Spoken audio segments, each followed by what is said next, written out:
Hello there and welcome back to my art table.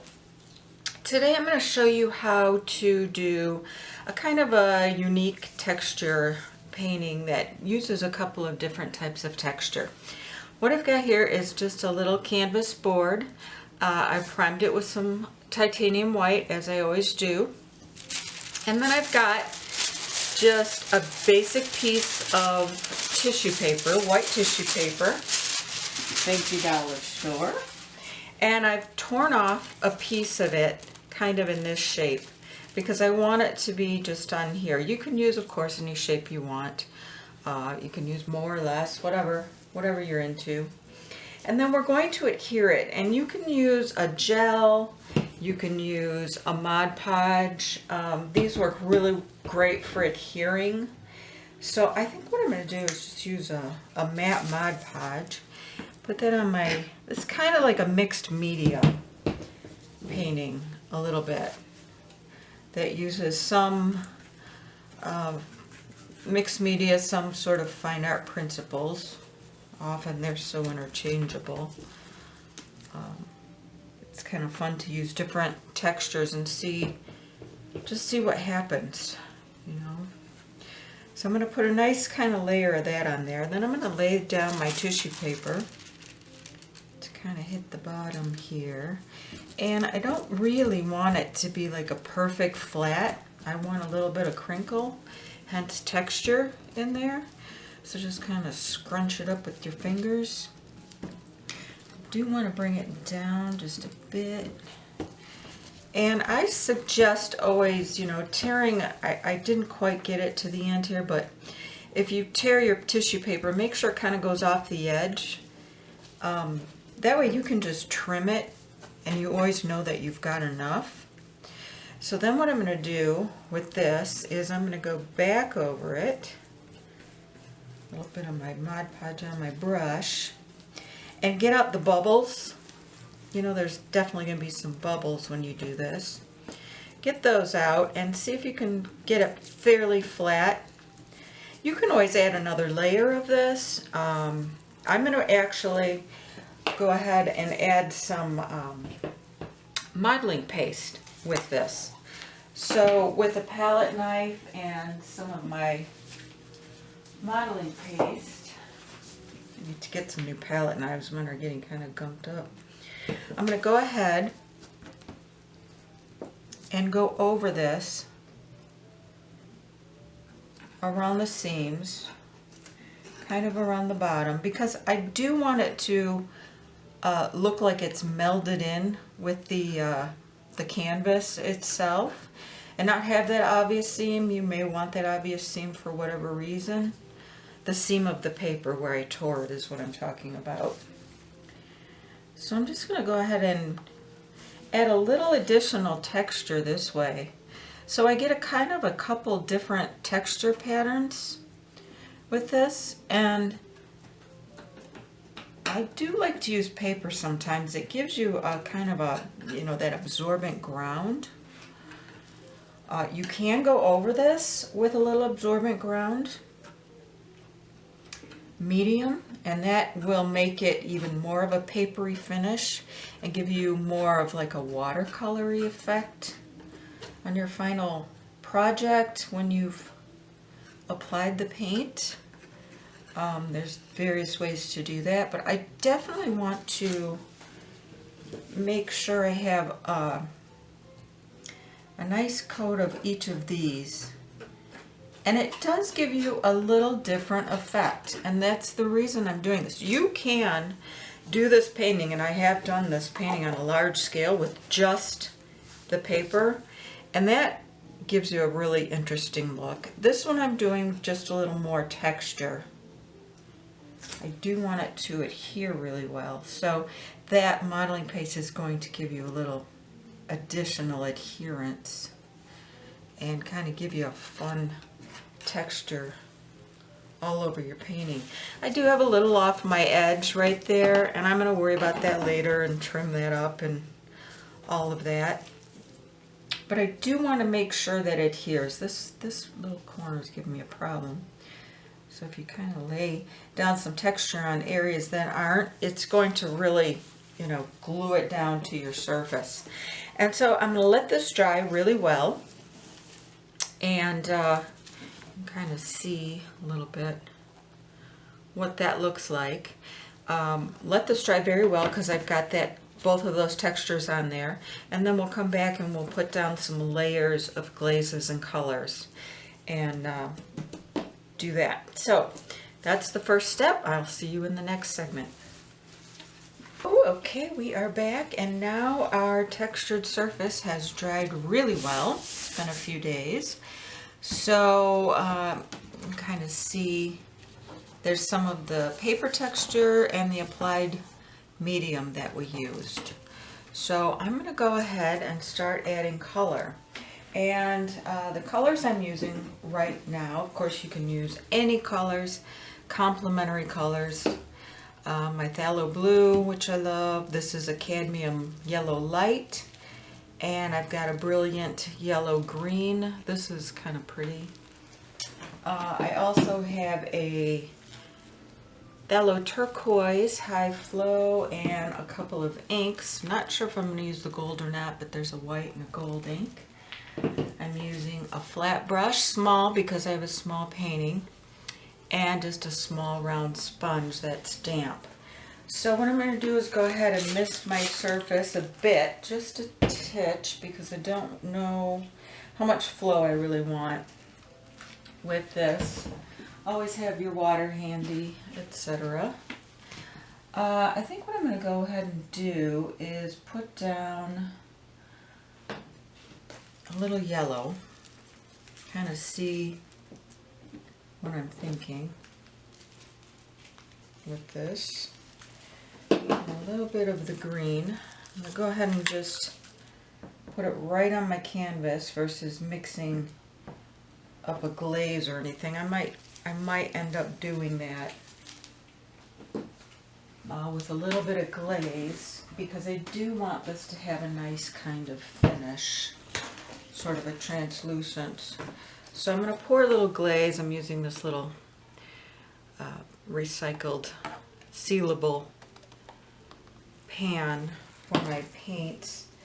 I'm going to go ahead and put my glaze in there and kind of dip into it and do it a little differently this time. Take a little glaze on my brush and then just go ahead and kind of move this around. Of course, the garbage truck comes by right as I'm doing this. Apologize for that noise you're going to hear. That's giving me kind of a real pretty background finish. I'm going to take this all the way up a little bit. I'm going to do kind of a painting with quite a bit of large white space, and the color concentrated more around the edges here. So I like the way that looks. What I'm going to do now is drop down a little bit of my blue. I'm going to put it in my palette and then pick it up. With my green, a little bit of glaze on my brush, and kind of drop that into a few areas just with my brush.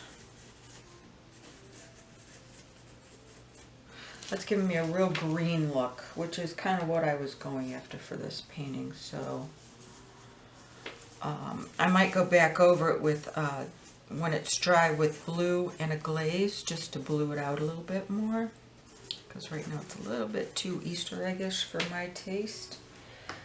Then I'm going to take my damp sponge. This is just very little bit of water on it, not too much, and kind of just see what I want to do as far as diffusing this, because I don't want it to have a super heavy-duty painted look. This is not going to be an impasto painting. This is going to be sort of glazed from the background, moving forward. Switch it over to kind of remove a little bit of that paint.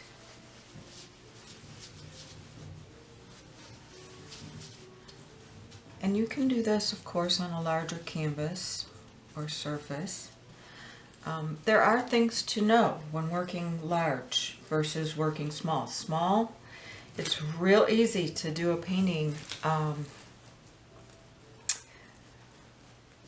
because there's not a lot of surface and you can really move around fast. And large, all of a sudden you realize you've got this great vast area to fill and move paint around, and sometimes things don't quite work out as easily as they do on a small canvas. So if you are trying these techniques on a larger canvas, just know that you know, if it's not quite working just like it did on a small, that's normal. That's completely normal. Don't freak out. Just you got to kind of keep practicing and working large to kind of really understand what that is. That's a whole nother ball game than working small. You can transfer these techniques, but they don't always just transfer quite as easily as what it looks like on a smaller canvas. So I'm just going to kind of put that out there so you know that. I was scared of working large for years. You know, I always liked working small, and I still do. You know, it's very easy to control. Working larger is a different, you have to kind of learn a few things and not be afraid of it. No, I'm not. I like working large now too, but it took me a few years to kind of get over the hump and fear of that.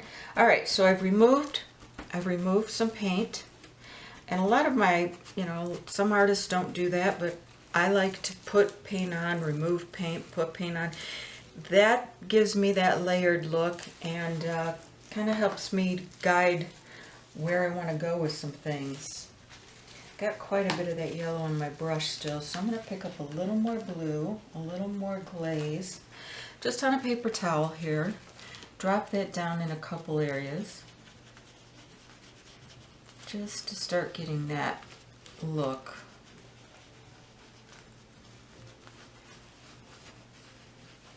With a little bit of blue coming through. And this is looking a little more like what I want it to look like. Definitely want some yellow and green, but I want the blue to kind of tamp down that. I'm not a super duper bright color person. I do like bright colors when done right. I just tend to leave that to other people and kind of mute my colors down because I guess that's just what I like. But of course you can do this with bright pinks and purples, and you know, just be sure to use complementary colors. I guess that's one thing a little tip I'm going to give you with paintings. I'm going to get a new clean brush to apply a little more, wet it a bit. But my thing is with colors, honestly, I think that's what is a lot of times, of course it's technique and skill and style and all of that, but color is kind of what draws us to things, why we like things or don't like things, especially with art. And I think if you use the right colors, you can almost make any artwork look appealing. If you use the right colors, if you use appealing colors that go well together. I do notice, and I've done this myself, so I'm not disparaging anyone, but you know, newer artists, people just starting out, they tend to want to, you know, add more, and all of a sudden you've got a kind of a mess that doesn't really, there's no color that really sticks out. There's so many things going on, so many colors, that it kind of dilutes the painting. And you know, I used to do that, of course, until I understood a few colors used in varying tones and degrees are going to give you the effect of many different colors. So you don't need 6 different blues on one painting. As a matter of fact, you're going to get a real muddy look because some blues are blue-red, some are blue-green, some are blue-gray, some are you know, very opaque, some are translucent. You really have to learn the different types of colors and what they're going to do. I know that phthalo blue is a very translucent blue, and I can go over other colors and get that translucency.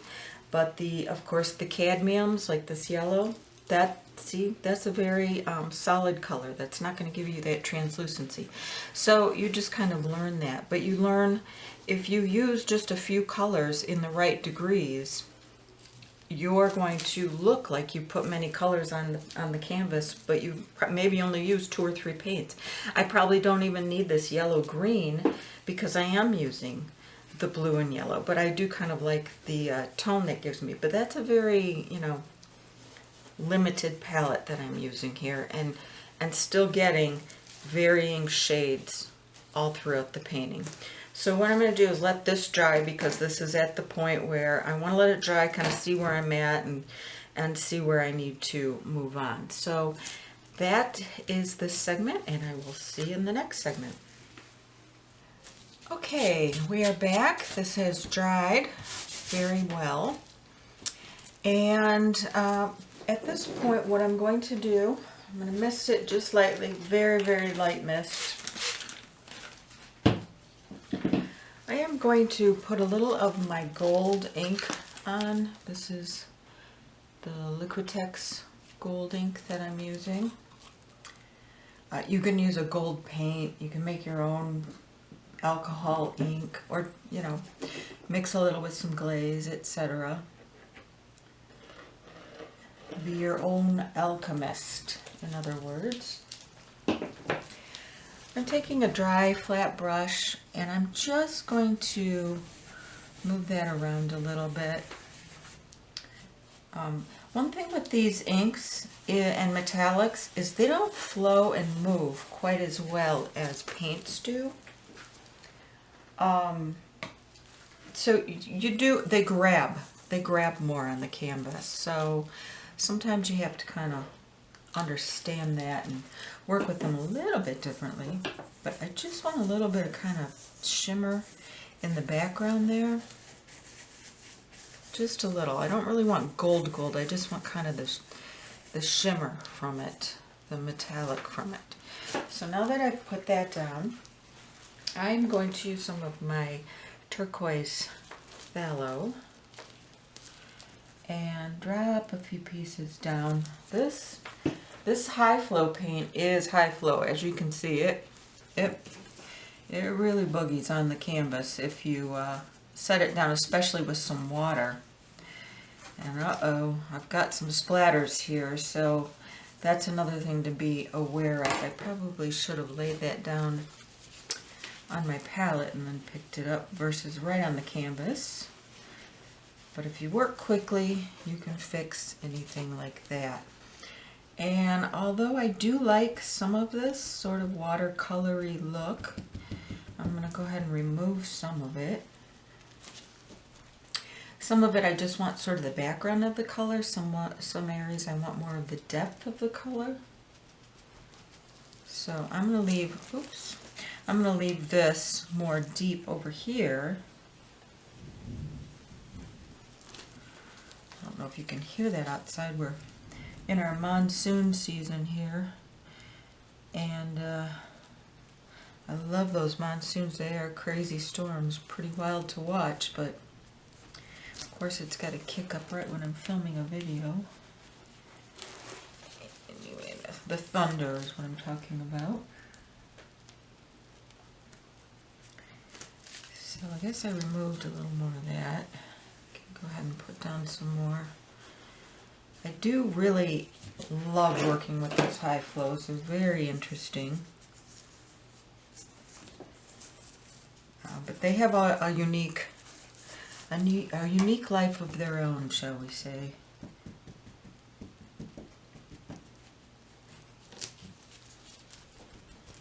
Sometimes just a clean or damp paper towel is your best tool. Kind of like when you do your makeup. You can have all the greatest brushes in the world, but sometimes the fingers work best. Alright, so what I'm doing is I'm just laying that depth of the blue down a little bit. I'm going to come back when this is dry, I'll turn this around so you can kind of see where we're at now. I'm gonna let that dry. That's not gonna take too long because the paint I used is very thin and will dry quickly. I'm not gonna worry too much about splatters because I'm gonna come back and put some white over that and blend that in. And this is really a study in sort of layers and blending, doing a painting like this. But you end up with a real pretty kind of multitude of colors. Sort of a very watery watercolor effect by using acrylics. So that is, I guess, what I'm going to do with that. A little bit of more blue on my brush, so I'm just bringing it around the edges here so I get a little more depth. Sometimes after paint sits and bakes into the canvas for a minute, then you can kind of stand back and look and see where you're at. Alright, so that's where we're at. I'm going to let it dry and come back. Okay, so we're back. I let that dry, and I also went over it with my hair dryer just to quick dry it. Now, it doesn't matter if it's not fully 100%, you know, overnight dried down here right now, because we're going to work in this area. I'm going to bring some of the paint in, and I do want a little bit of blending happening, so I'm not going to worry too much if that is 100% dry. I'm going to put down just a little titanium white, and using my damp sponge, and I mean this is damp, not sopping, dripping wet. Make sure it's very damp. As a matter of fact, what you can do is dampen it and then sort of put a paper towel on it and wring it out a little bit just to catch any extra, because you just want a little bit of water on here. You really don't want a ton of water. That will ruin your painting. So by adding some of this with a sponge, I'm getting a very soft blended look. I'm covering up my background, any splatters, but I'm letting a little bit of it kind of show through, since I'm not actually painting on a ton of, you know, paint with a brush. So if you can see that, as I go over some of this texture with my white, what's happening is it's sort of, you know, picking up on the white, on the texture. And I'm going to move that around a little bit. Again, you want your sponge to just be very, very lightly damp. You don't want a lot of water, or this will it'll ruin it. So that's one thing I caution about. And I really like picking up paint on texture, whether it's going darker, using metallics, or even white. White can look very cool on a texture if you've got a darker background surface. So this is giving you a very unique kind of look. A little more white in certain areas.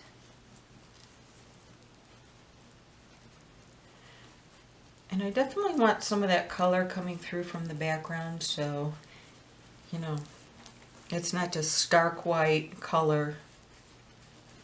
Some paintings I like that, but this one I want a little background color. And I'm not bringing it all the way down, I'm just bringing it sort of down, so it kind of diffuses out a bit. So right there is a good stopping point for letting this really get dry. Little hairs in the painting just annoy me to no end. Sometimes you'll get those just from brushes. Sometimes they just kind of float in the air, especially if you have pets. Even if they don't come in your studio area, you carry them in. They get on things. I love my kitties, but don't like their hair and stuff. Anyway, this is a good stopping point, like I said. So that's kind of where we're at right there, and you can kind of see how it's diffused down in areas like that. Now what we're going to do is let this dry. I'm going to come back with another coat of very translucent phthalo blue, I believe is what I'm going to use, over this to enrich. So you can see a painting like this is, you know, putting paint down, taking paint off, laying another layer down, you know, doing a diffused white like this, laying more paint down. It all creates these layers that come through, and You know, this is a study in patience doing a painting like this. When you get done, you're happy with it if you let it dry. And you know, I do understand your pain if you're not patient and you just want to get the painting done and you really don't want to wait for the layers to dry. Been there, done that, totally understand. Ruined paintings because of it. But if you let it dry and you really give it a good ability to cure into the canvas, then you can come back and lay what you want on top and be much happier with it than if you try to hurry through it. Just trust me on that. This I'm going to let dry. I might do one overnight. I might just do a few hours. I didn't put a ton of paint on here, so it should be dry, especially in my climate, within a couple of hours. You might, if you're in a humid area or you just have any reason to suspect it might not be dry, just wait overnight at least. You know, if you only paint like on the weekends, then put it aside till next weekend and start a new painting. That's what I had to learn to do, is to use my studio with multiple artworks going on versus just one. If you have a very, very tiny area and you can only do one at a time, I totally understand. But it is a study in patience doing these sort of layered paintings like this. So anyways, just have patience and be willing to let it dry, and you're going to be much happier in the end. Okay, we're back, and this is dry. There's just a little swipe of glaze left over there, because what I'm going to do now is I put a little glaze in my palette. I'm going to use a little bit of my phthalo blue, just a little bit. This is a very small painting. You only need small quantities. I'm going to add just a drop of my gold ink and some water and mix that up.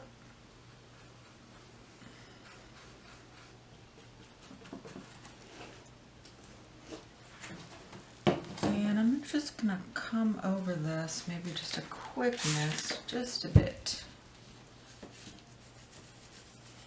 We're going to lay some darker blue on top. So we've got the white texture picked up. Now we're going to do blue texture pickup, the glaze. I want this to be a very light coat, so I am using the glaze.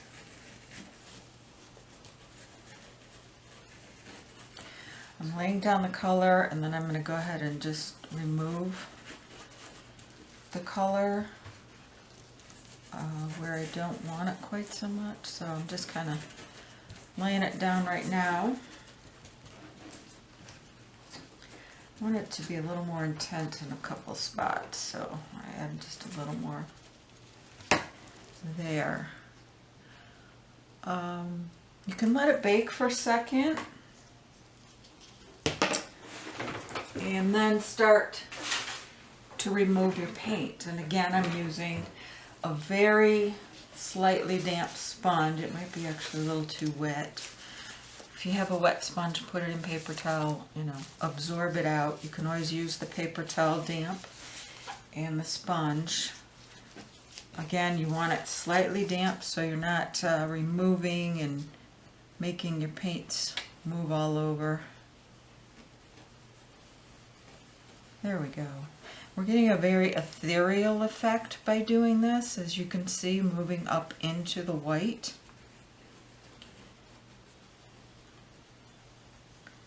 I have a much large scale painting. Actually, I've done 2 or 3 like this, large scale.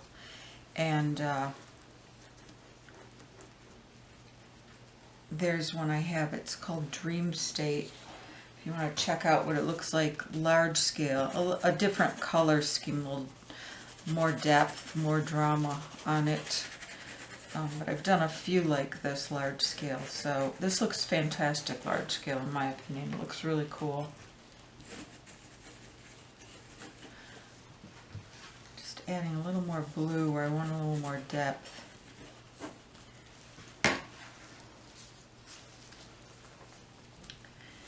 And just kind of I'm holding this so lightly, I'm not scrubbing into it. I'm just going over it so lightly just to move the paint around, but I don't really want to, you know, scrub it or remove paint. I'm just moving it around and very lightly kind of, I mean, it's just like tips of my fingers holding this. Turning it upside down where it's clean to kind of move into the white and soften those edges. So I just go back and forth like that quite a bit until I get where I want it. And this is kind of, it's, you know, kind of a soft explosion of color coming up from the bottom of the painting up to the white space. You can do sort of an abstract landscape if you want it to be more linear. This is kind of abstract landscape-ish, but not really. It's more of a full-on abstract. Now I'm just laying a little more blue just on top of my texture, just so it kind of picks up there. But I still really like how the white texture came through on certain spots, so I don't want to cover that up. And this is basically finished now. I'm going to let it dry, of course.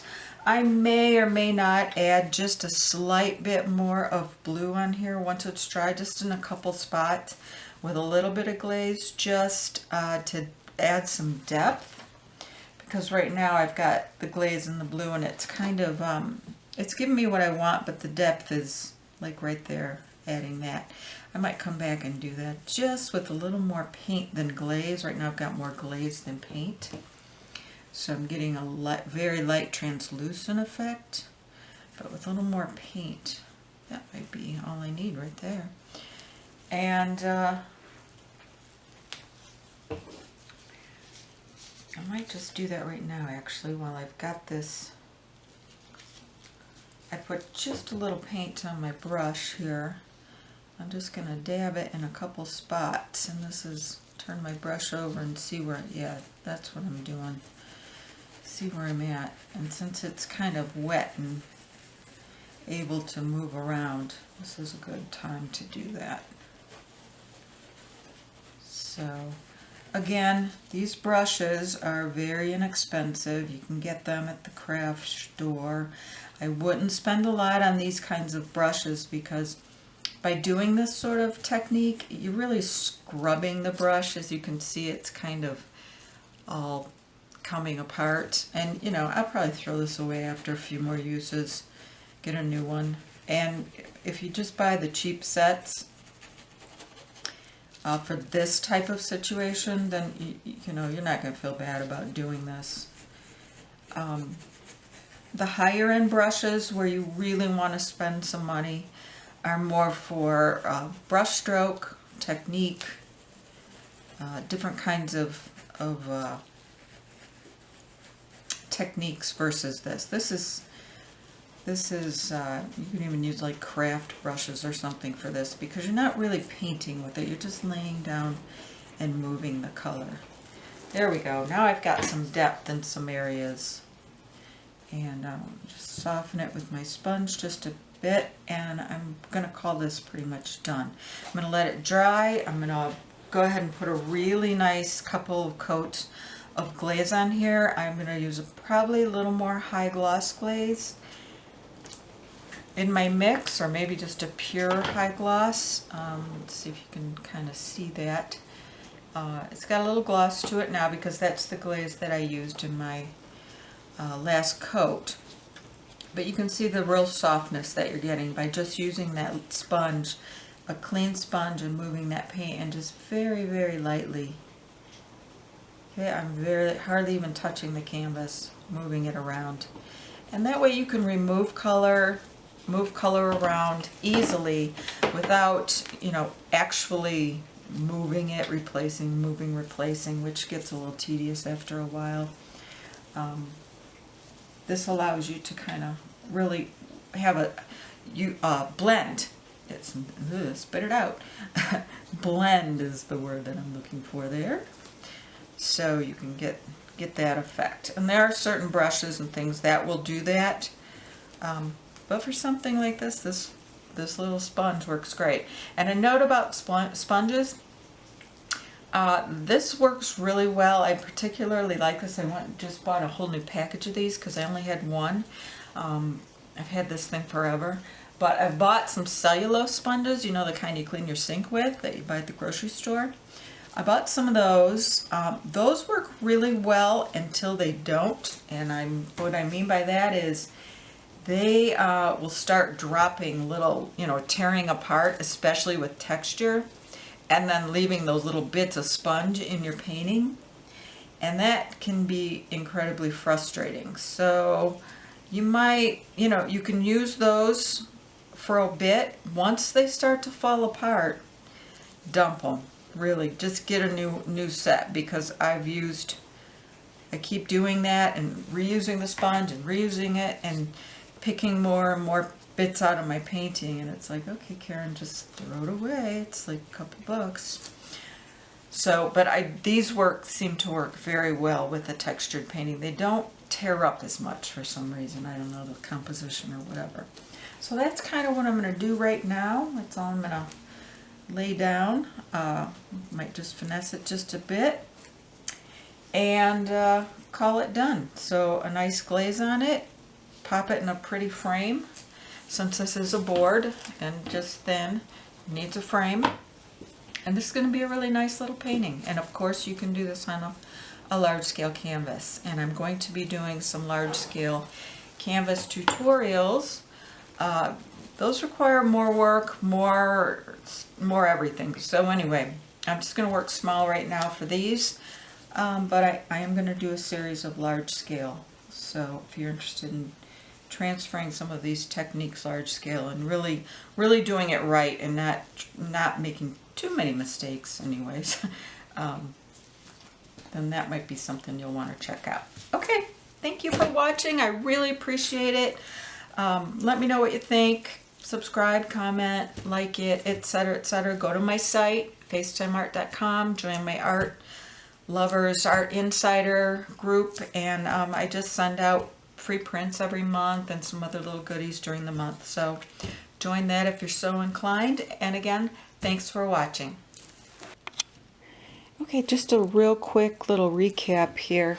I decided right after I finished to just lay down a little bit of gold alcohol ink. Again, you can use just straight on gold or gold with a little glaze, just in a couple spots here, just to give it a little more interest and definition. So it's got a little glimmer in a couple spots. So that's all I've done differently with this painting.